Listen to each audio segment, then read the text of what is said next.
I want to provide a place where parents can come and get advice and share stories, etc. And maybe we'll put your book on the syllabus because again, your dad did the hard thing, which is Right. overcome the human tendency of parents to be angry and unproductive, or to turn away and to say this is too hard. And what a lot of parents, in my experience, do is they just have anxiety over it. They have anguish.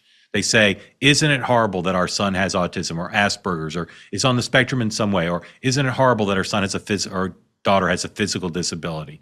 And let's just get through every day. And particularly if they're siblings, very difficult to say, we're going to devote a lot of attention to this one child, because that comes at the expense, just zero sum in terms of time, of our other kid or kids.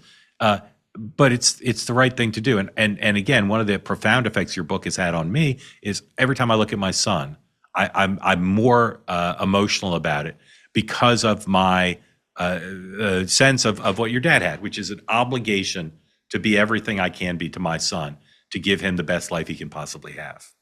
Well, I've seen you and your son together, Mark, and I've watched him look at you, and you look at him and help him, and that's what this is all about, right? And Yeah. I'm so grateful that if by telling this and talking about this, it helps people believe that and see that. And I think you're right that there is so many parents who feel all the things you felt.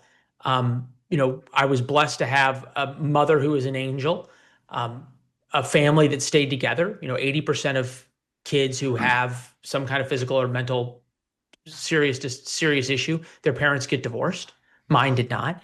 A sister who was able, through my parents, to sort of be brought into the fold, and it was us against the world. I think to a certain extent it still is the way we sort of think about ourselves as a family. Now, obviously, added in with her husband and my wife.